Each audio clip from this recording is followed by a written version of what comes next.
Thanksgiving weekend has arrived in the Great White North, and families are preparing to gather together for the annual harvest holiday. Canadian Thanksgiving blends the traditions of European harvest festivals in Britain and Europe with some of the customs and practices of American Thanksgiving, like a big turkey dinner.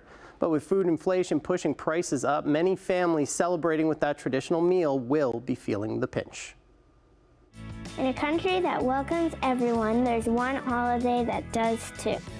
Canadian Thanksgiving. It's that special weekend where family gather around the table for a fall feast of festive food and quality time with loved ones. First, let's give thanks to our families not being here. There we are. Will you do the honors? Oh my God! Turkey at me!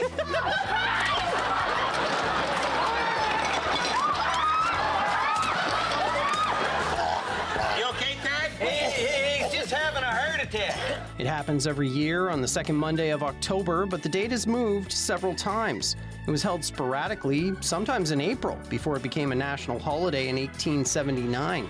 It was then held in November until after the World Wars, when in 1957, the government moved it to the second Monday of October so it didn't overlap with Remembrance Day.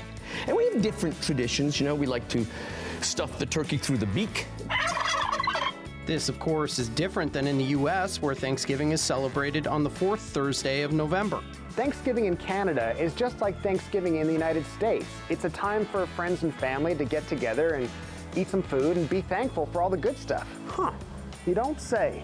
And just like our cousins to the south, many Canadians will be enjoying football this weekend as the CFL has a full slate of games, starting with a doubleheader tonight as the Elks take on the Argos, followed by the Blue Bombers against the BC Lions.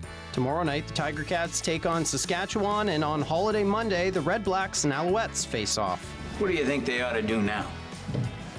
I would throw a quick slant to a wide out, given that the defense is showing blitz. Oh, I love a good blitz, especially with sour cream.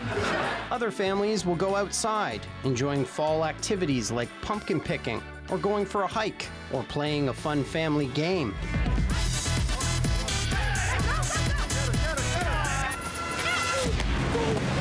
But with the inflation and affordability crisis pushing Canadian families to the brink, paying for Thanksgiving will be trickier than years past. So first, I have secured initial commitments from the top 5 grocers. The Liberal government in Ottawa had promised to force grocery stores to do something about the sky-high cost of food by Thanksgiving. And yesterday, the Innovation Minister announced what Canadians can expect. Starting soon, Canadians will be able to see rollout of actions such as discount across a basket of food products, price freezes, and price matching campaigns, to name a few. The plan is aimed at increasing competition in the grocery marketplace. Statistics Canada says food inflation was up 6.9% in August, down from July, but still well above the overall inflation rate of 4%. For more on this, I'm joined by Sylvain Charlebois, a researcher and professor in food distribution and policy at Dalhousie University in Halifax. Sylvain, thanks for joining us. My pleasure. How much more expensive will it be to put a Thanksgiving meal on the table this year? Well, it depends what your diet looks like. If you're into turkey, and most people are, a lot of people are, you're expected to pay about 18% more for that coveted bird compared to last year. And but you still can actually find some deals. If you buy frozen, you should be looking at $1.50 a pound, which is actually quite reasonable. But other than that, because of the avian flu, because of some of the issues that the sector actually had to experience this year, you're going to be paying more. And if you do pay more, we are expecting people to cut back on trimmings, side dishes, and things like that. In fact, we actually believe that this year's big theme is going to be pot-locking. If you're hosting, everyone knows that food prices have gone up and hosting is expensive, so people will be inclined to perhaps ask guests to bring along a dish like a salad or a dessert. So we're expecting a lot of that to happen.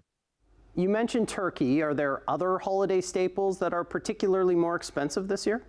Actually, there are other items that are actually way more expensive. Squash plus 63, potatoes plus 40, sweet potatoes as well. So I suspect that the starch is actually going to be left alone a little bit more this year. But here's the thing. A lot of families do buy pork and in particular ham for Thanksgiving, and ham and pork cuts are incredibly cheap this year compared to last year. In fact, some cuts are actually cheaper than before COVID. Do you think overall that people are going to cut back on their big meal this year? I don't think so. I don't think so. Well, here's the thing. What we're noticing with the data is that people are actually buying less food. They're spending less at the grocery store, probably because they're paying more to keep a roof over their heads. That's the reality. The two necessities of life is shelter and food. So people are spending more on shelter, spending less on food. But if they actually need to cut back, they are likely going to ask for some help. For example, the potluck formula, I think, is going to be quite popular this year, to be honest, just because I don't think after a few years of pandemic, people will want to stay away just because of food prices. That's not a solid excuse. People will want to gather, they want to get together, and they'll probably share the financial burden of hosting. Yesterday, Innovation Minister François-Philippe Champagne promising to stabilize food prices soon. Do you think his plan will work?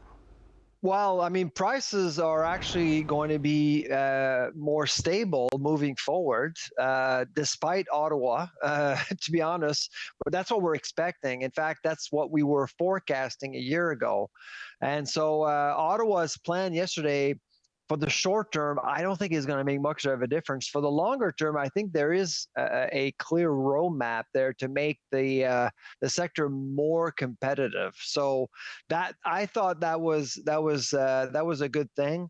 But for the short term, if you're expecting Ottawa to help you buy that turkey or get a cheaper turkey this weekend over the next couple of weeks, it's not going to happen. That's Sylvain Charlebois, a researcher and professor in food distribution and policy at Dalhousie University in Halifax. Sylvain, thanks for joining us. My pleasure.